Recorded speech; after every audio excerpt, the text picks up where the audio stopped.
Ja, kom ons doen gou 2 vryvalsommies. Ek het hierdie 2 uitgehaal om vir julle af te rol. Ek het dit nou gescreenshot op die groepie. En dis nogal, hierdie eerste een is veral baie interessant. Die taalgebruik, mens moet die storie mooi verstaan.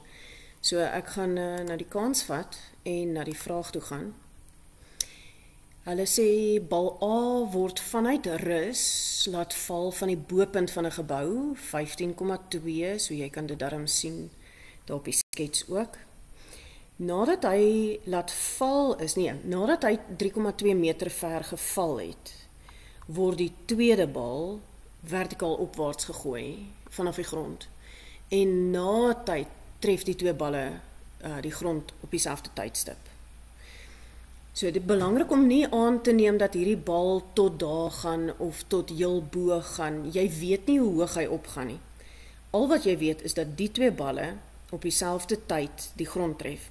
So as jy dink aan die dag toe ons balle daar by die paviljoen gegooi het, dit sou nou nogal 'n ding gewees het om hierdie scenario te probeer namaak. Jy gaan 'n hele paar keer moet probeer. Ten minste val hierdie bal uit rus uit. So, en mens kan sien wanneer is hy hier, maar die ou wat hier onder moet die bal moet opgooi, moes verskillende hardhede probeer, verskillende beginsnelhede gee. So, jy moet vryval definieer, en dan wil hulle weet, bereken die tyd wat die bal afvat om die grond te tref. Nou, 'n eerste dingetjie wat ek sommer vinnig wil sê, gewoonlik begin ons met 'n maklike sommetjie, en dan 'n moeilike sommetjie. So die eerste ene behoort maklik te wees. As ek gaan na my sketsie toe, hulle wil weet, hoe lank vat bal A om die grond te tref? Wat het ons? En nou is dit al daai goedjies, waar is my onbekendes? Ons het A, en dan onthou ek nou sommer dadelik, in gegil rooi. Ek gaan af vat as positief. Bloot omdat hierdie bal val af, hierdie bal gaan op, maar hy gaan ook af, so ek kies af as positief. Jy is welkom om op positief te kies. En G, oranje. G is 9,8 meter per sekonde minus 2. My beginsnelheid van A is 0. Sy eindsnelheid weet ons nie. Die afstand, delta I, is 15,2 meter. En die tyd is wat ons wil hê. So die enigste ding van hierdie 1, 2, 3, 4, 5, wat ons glad nie het of wil weet nie, is die eindsnelheid. So ek gaan sommer gaan, watter formule het nie 'n eindsnelheid in nie, en dit is die derde een. So ek skryf hom neer.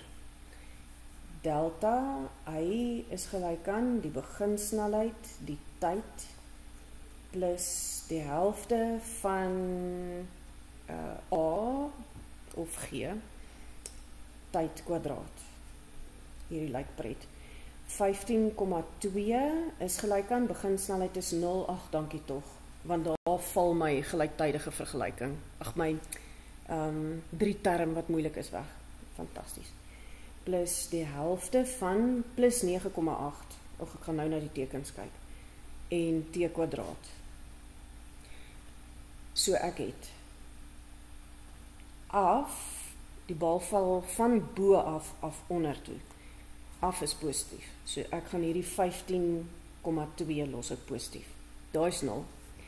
Hierdie 'n half is 'n half. En 9,8 is ook positief, so ek gaan sommer 0,5 maal met 9,8 is 4,9 t kwadraat. En ek is gelukkig, hier is nie vreemde tekens nie, 15,2 gedeel deur 4,9 gee vir my 3, en as ek die kwadraat daarvan trek, die vierkantswortel daarvan trek, dan kry ek 1,76 sekondes. OK. So, dit is hoe lank die bal afvat om die grond te tref. dit was nie 'n moeilike som nie. Die tyd, bereken die tyd wat dit bal A neem om die grond te tref, 3 punte, ek dink ek het dit. Dan wil hulle weet die grootte van die snelheid waarteen bal B vanaf die grond geprojekteer is. So hoe hard moes die ou hierdie bal gooi, sodat wanneer bal A daar kom en hulle gooi bal B, dan tref hy weer die grond. So nou is die moeilikste ding is om te besluit watse inligting het jy. Dit tel 5 punte wat vir my sê hier kom dalk 2 vergelykings. 2 formules, 2 sommetjies. As ek teruggaan na my skets toe, dan is hier 'n paar goed wat ek nou in gedagte moet hou. Die eerste ding, hierdie tyd was vir die totale beweging van A. Ons wil B se beginsnelheid hê. Wat het ons van B? Ek gaan dit sommer nou in pinkie so sit. Vir B het ons gravitasieversnelling 9,8 meter per sekonde kwadraat. Ons het nie sy beginsnelheid nie, ons wil dit graag weet. Sy eindsnelheid en sy beginsnelheid gaan dieselfde wees. Ons het nie die afstand nie, en ons het nie die tyd nie. So ons het te min. So nou moet ons gaan na die inligting wat hulle vir ons hier gegee het. Ons weet dat toe die bal hier gekom het, bal A, toe het hulle hierdie ene op en afgegooi, opgegooi, en hy het weer afgekom. En in die tyd wat hy op en af gegaan het, het hierdie balletjie A net van daar af tot hier gegaan. So as ek hierdie tyd het, dan sal ek die tyd hê vir hierdie beweging. So ek gaan dit gou eers uitwerk. So vir vraag 3.3 wil ek net die tyd hê van A, van daar by 3.2 tot hieronder. Ek het 'n afstand en ek het 'n beginsnelheid. Ek dink ek gaan weer hierdie formule gebruik. Nee, want ek weet nie wat die beginsnelheid daar nie.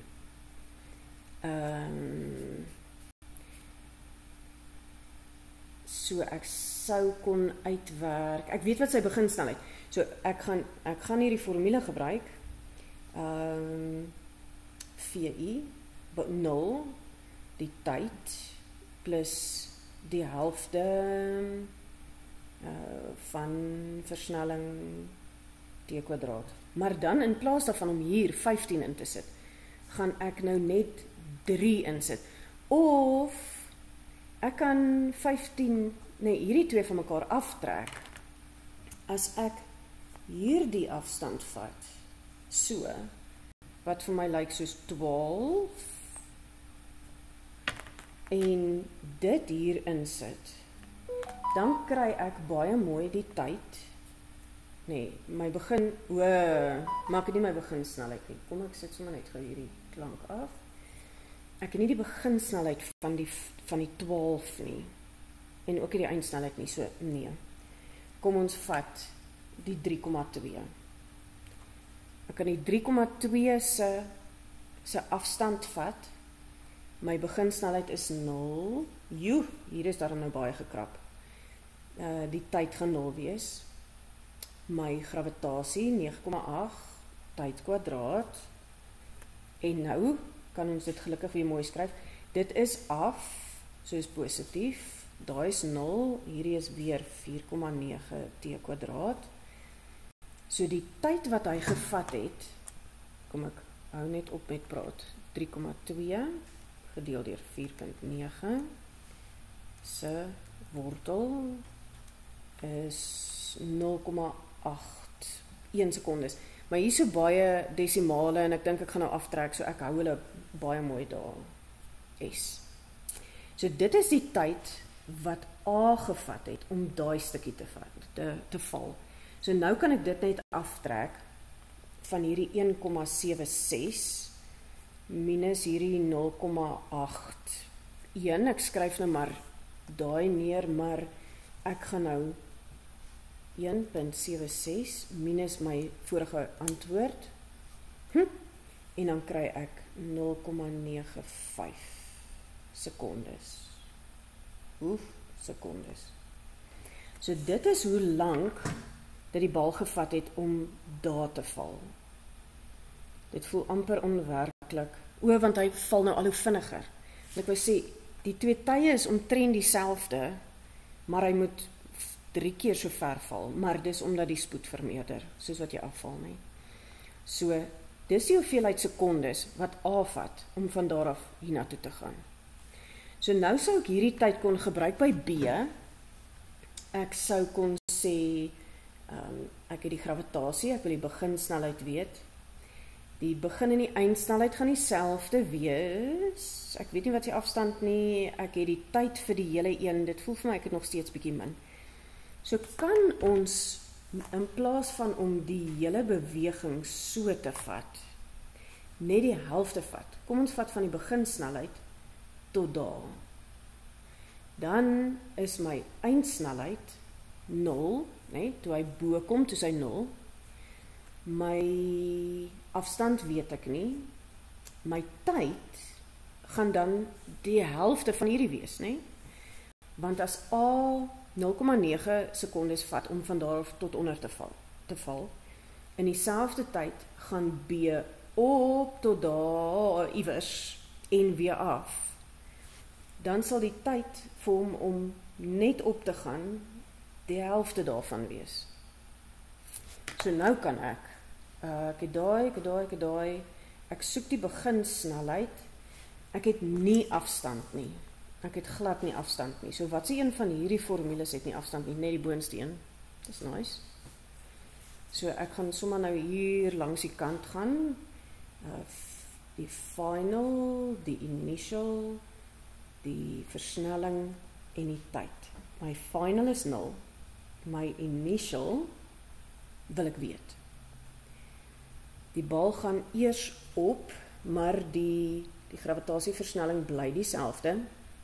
En die tyd daarvoor is hierdie 0,95 gedeel deur 2. En, hier's 'n minus, kom ons kyk hoe werk dit uit.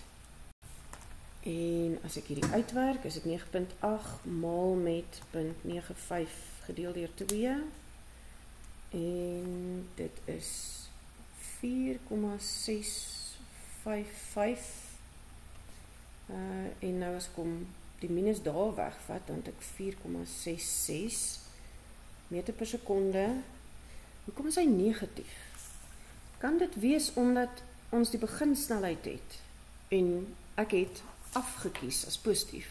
So op is dan negatief. So my beginsnelheid is dan 4,66 meter per sekonde opwaarts of op. Dis hy. So hoekom het hierdie som 5 punte getel? Want jy moet op 'n manier tyd kry wat jy hier kan invervang. En daarvoor het ons 2 somme gedoen. Ons het amper 3 gedoen, nee. Eers die tyd gekry wat dit net vat vir bal A om daai stukkie te, wel, ons het eers daai tyd uitgewerk. Toe trek ons dit af van die boonste een. Toe kry ons die tyd vir net die 12 meter, wat bal A die 12 meter val. Dis nie te sê dat B al die pad tot by 12 meter gaan nie, nee? Jy kan dit glad nie aanneem nie. Maar nou het ons die tyd wat hy vat vir die hele beweging, die helfte van daai tyd, gaan vir ons die helfte van die beweging gee. So ek het net daai deel van bal B se beweging gevat, want ek weet sy snelheid hierbo is 0. En dan het ek net 'n beginsnelheid wat ek nie weet nie. En daar is die som. Lekker interessant. Was dit al die vrae daarso? Ja. Vryvul, bereken die tyd en die grootte van die snelheid. So, as jy hierso hom uitgewerk het en geëindig het by 4.66, dan het jy jou punte gekry, jy hoef nie op te gee nie. Maar loer maar en sit die rigting by. Dit gaan niemand armer maak nie. Ons gaan nie veel punte aftrek nie. Goed, volgende som.